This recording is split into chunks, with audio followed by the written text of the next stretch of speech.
SEALs versus Raiders. Who is more special? Navy SEALs and the MARSOC Raiders, highly trained special operations units in the Navy and Marine Corps, are exceptionally capable. What makes them different and alike? And who is the best? Let's dig into their specifics and their shared traits. The Raiders' intriguing history traces back to World War II amid a challenging time for the United States in the Pacific. In the aftermath of Pearl Harbor, President Roosevelt aimed to boost morale and strike back at the Japanese. Recognizing the delay in Navy rebuilding, he sought a counterpart to British commandos, leading to the creation of an American force for the Pacific theater. The Marines, renowned for amphibious assaults, seemed a natural fit, but resistance lingered within the Corps' leadership. They considered all Marines elite, questioning the need for a separate group. Hence, the term Marine Commandos was dismissed, and the 1st Battalion 5th Marines became the first separate battalion, joined by the newly formed 2nd Separate Battalion. Admiral Chester Nimitz stepped in, putting an end to the semantic debate and urging the Marines to focus on turning these units into elite commando forces. Their mission: conduct daring raids on lightly defended Japanese islands. To keep Marine pride intact, the name Raiders was chosen, offering a fitting title without further controversy. On February 16, 1942, the Raiders officially came into being, gearing up for combat duty. Major Evans F. Carlson, a seasoned figure with a legendary background, left his mark on the Raiders, having been part of the expedition to capture Pancho Villa, and a World War I veteran. Carlson's stint as an intelligence officer in China exposed him to the effective tactics of Chinese communist guerrillas against Japanese forces. These experiences directly influenced the Raiders' strategy and equipment, shaping their unique approach to combat. The elite units forming the Raiders were carefully selected from a pool of volunteers. Major Evans F. Carlson assumed command of one, while Lieutenant Colonel Merritt A. Red Mike Edson led the second. Carlson's leadership style defied conventional American military norms, putting less emphasis on rank and more on skill, aiming to nurture natural leaders within the ranks. Incorporating a unique indoctrination process, Carlson instilled in each a deep understanding of the values they fought for: defending the homeland and liberating the Pacific from the Japanese threat. Drawing from his experiences in China, he vividly portrayed the horrors of Japanese occupation, emphasizing the need to liberate occupied territories once and for all. To motivate the troops, he adopted the Chinese phrase gung-ho as a rallying cry, a term that would resonate across the American military in years to come. Deviating from traditional troop structures, Carlson implemented his own organizational method, creating 6 rifle companies with 2 platoons each, featuring 3-man fire teams as the fundamental unit. The Raiders entered combat on August 7, 1942, with the 1st Raider Battalion making landfall on Tulagi in the Solomon Islands at the onset of the Guadalcanal campaign. Operating as highly mobile and adaptable light infantry, the Raiders quickly proved to be a winning concept, even conducting raids from submarines. However, success came at a cost. On August 18th, after a raid on Makin Island, 9 Raiders were inadvertently left behind and subsequently captured by the Japanese, facing tragic consequences. The Raider concept, while effective, encountered its greatest challenge in its own success. Admiral Richmond K. Turner championed the effectiveness of Marines in smaller, more agile units, leading to a push for restructuring the entire Marine Corps along the lines of the Raiders. This shift, however, stirred a great distaste among the broader Marine Corps for these elite units. Despite the resistance, the Raiders' successes fueled their growth, resulting in the creation of 2 additional battalions in the fall of 1942. Major Evans F. Carlson's innovative approach of forming 3-man fire teams and 10-man squads gained traction and was adopted widely across the Corps. Yet the expanding needs of the Marines eventually brought the Raider program to an end. The Marines had 4 active divisions, with 2 more in formation, facing manpower shortages due to the allocation of Marines to specialized units. To fully man these additional divisions, they had to draw from existing organizations within the Marines, marking the conclusion of the Raider era. By 1944, the Pacific Theater had evolved, rendering traditional command-style operations less necessary. The introduction of amphibious tractors, allowing Marines to land on beaches with continued fire support, diminished the need for extensive light infantry in major amphibious assaults. Additionally, with the tide turning decisively in America's favor, Raiders found themselves often assigned to regular light infantry duties instead of the specialized tasks they were initially designed for. Despite their practical adaptation, resistance within the Marine Corps persisted against having an elite unit within its ranks. On January 8, 1944, the Raiders chapter came to an end. The men were either absorbed into the other units or reformed into traditional battalions. The Raiders' historical legacy reappeared on August 6, 2014, as Marine Commandant James F. Amos declared that critical skills operators with Marine Special Operations Command would be rebranded as Raiders, paying homage to their World War II lineage. Today, Marine Raiders engage in a spectrum of special operations missions, including direct action. Specializing in amphibious assault, Raiders excel in infiltrating enemy territory, often from the sea.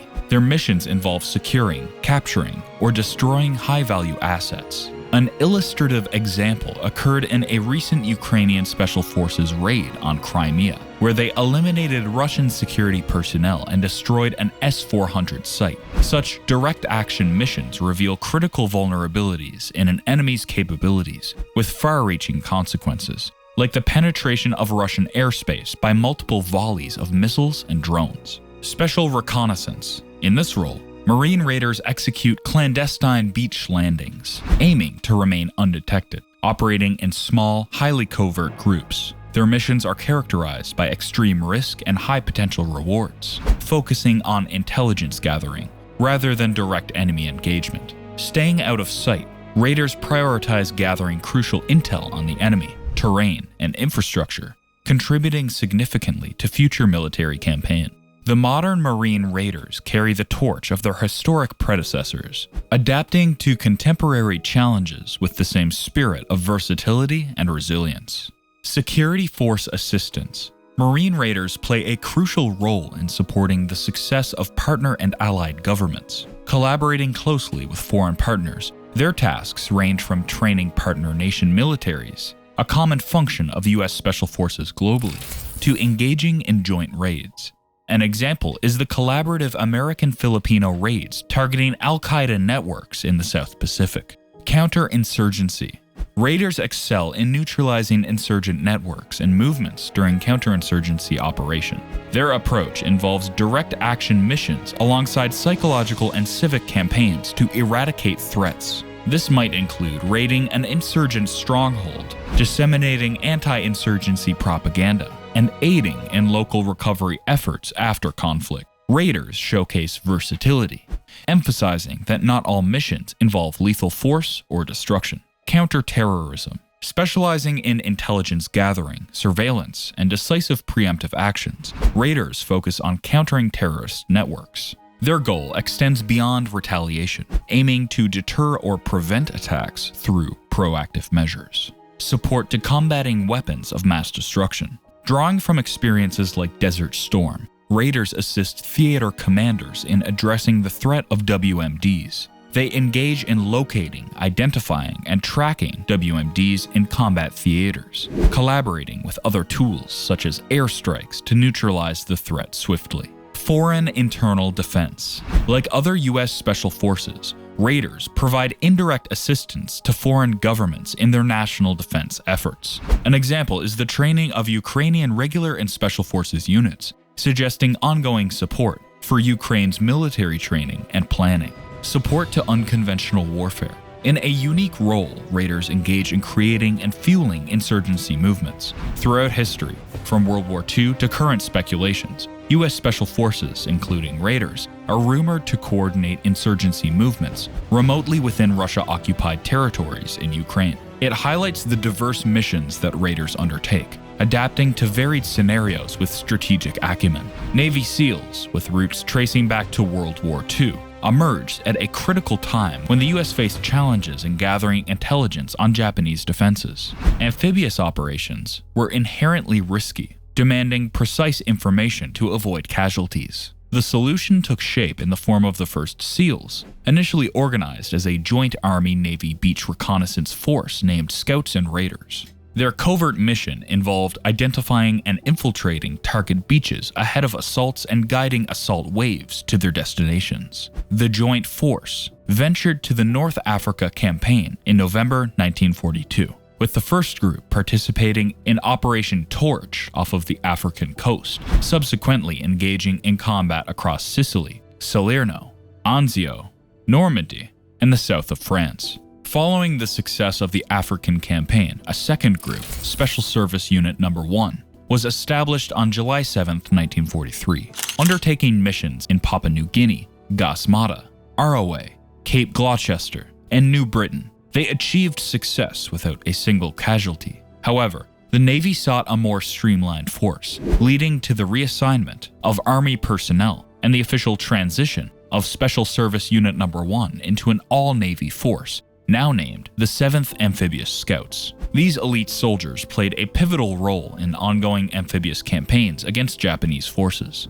Their duties spanned beach reconnaissance, covert sounding of maritime channels, planning submarine movements, and amphibious assaults. They also played a crucial role in destroying beach obstacles and acted as a vital communication link during assault operations, ensuring seamless coordination between onshore and naval forces. Beyond their amphibious expertise, the 7th Amphibious Scouts ventured into China, conducting surveys of the Yangtze River, collaborating with Chinese guerrillas, and executing a daring 3-month coastal survey right under Japanese noses by disguising themselves as low-wage immigrant workers. In September 1942, 17 Navy salvage personnel underwent training, laying the foundation for future Navy SEAL missions, specializing in demolitions, explosive cable cutting, and commando raiding. They infiltrated the Wadi Sebu River in North Africa. Their mission: to destroy net and cable barriers, clearing the way for the USS Dallas to deliver US Rangers who captured the airfield at Port Liadi, catching Nazi forces off guard. Recognizing the need to expand naval demolition capabilities urgently in May 1943, the Operational Naval Demolition Unit No. 1 was established in Maryland, initially composed of 6 officers and 18 enlisted men from the CB Dynamiting School.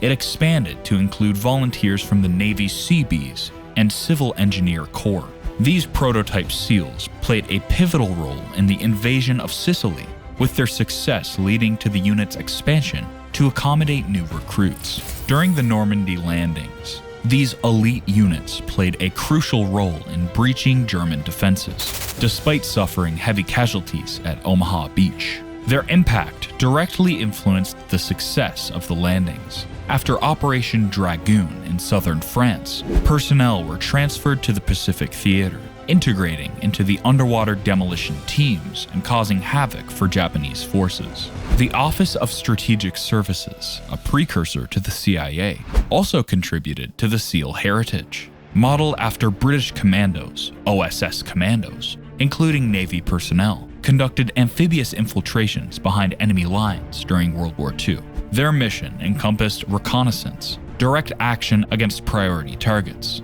intelligence gathering, and supporting insurgency movements. The OSS, a decade before the official SEAL creation, established the first Special Operations Combat Diver units. During the Korean War, underwater demolition teams demonstrated their expertise, infiltrating the Korean coastline and conducting operations to destroy vital infrastructure. This period forged a lasting partnership between SEALs and South Korea's Navy Special Warfare Flotilla, continuing to this day.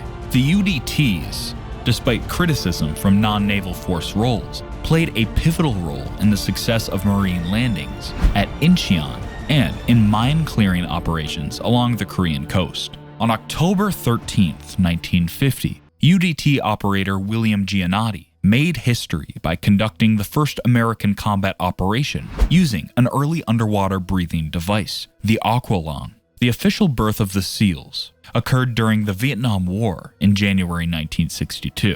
President Kennedy's announcement of the $100 million expansion of U.S. Special Operation Forces identified a critical need for unconventional forces, leading to the creation of the SEALs. The Navy initially grappled with its role in the broader Special Forces landscape until Admiral Arleigh Burke proposed established elite guerrilla and counter-guerrilla units capable of sea, air, or land insertion. This recommendation solidified SEALs as the premier special forces, leveraging their expertise in amphibious operations. Team 1 found its home at Naval Amphibious Base Coronado in San Diego, actively supporting U.S. war efforts in Vietnam. Meanwhile, Team 2, stationed at Naval Amphibious Base Little Creek in Virginia Beach, Virginia, stood ready in case of unforeseen challenges, showcasing the SEALs' strategic positioning on both coasts. The first SEALs, many of whom were veterans of the Korean War, were selected from the Navy's underwater demolition teams, making them among the most experienced special operators globally. SEALs set themselves apart with comprehensive training in underwater operations and high-altitude clandestine infiltration techniques, embodying the ability to seamlessly transition from underwater missions to silently falling from the sky, undetected by the enemy. Surprisingly, the first SEAL mission unfolded in Cuba rather than Vietnam. SEALs engaged in clandestine beach reconnaissance, anticipating a potential U.S. invasion. Their role extended to smuggling CIA agents onto Cuban beaches, including a mission to photograph Soviet nuclear missiles being unloaded dockside.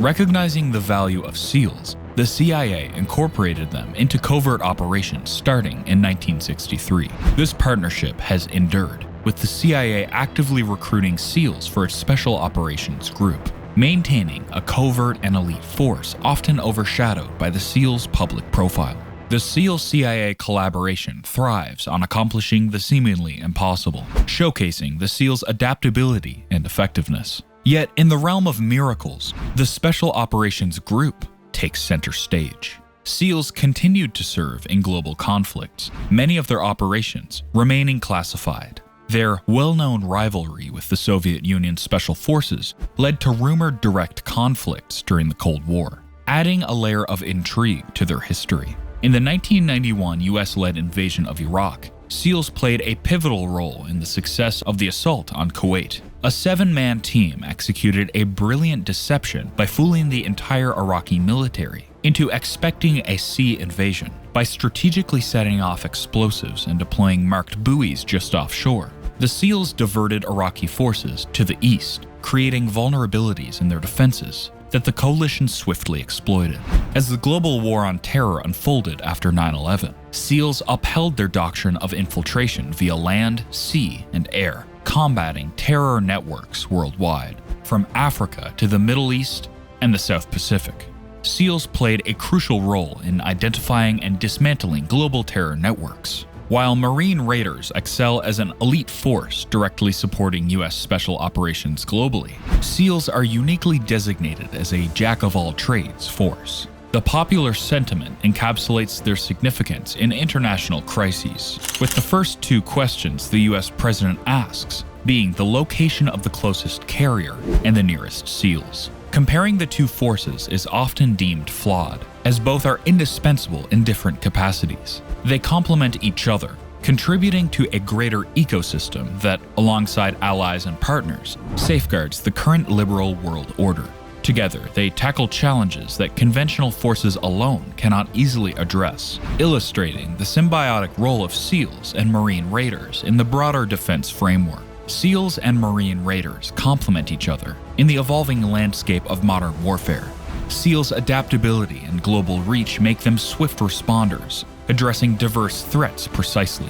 Meanwhile, Marine Raiders excel in specialized missions, using their unique skills for unconventional warfare. Together, they form a robust defense strategy, ensuring the U.S. and its allies are resilient against varied threats. In an era of complex challenges, SEALs and Marine Raiders showcase innovation and resilience. Their commitment to excellence, agility, and adaptability is evident in every operation, underscoring the vital roles each force plays in upholding global stability and security. Together, they embody the dynamic strength of U.S. Special Operations, safeguarding national interests worldwide. Now, it's your turn to share your thoughts. Please do so in the comment section down below, and we will see you in the next video.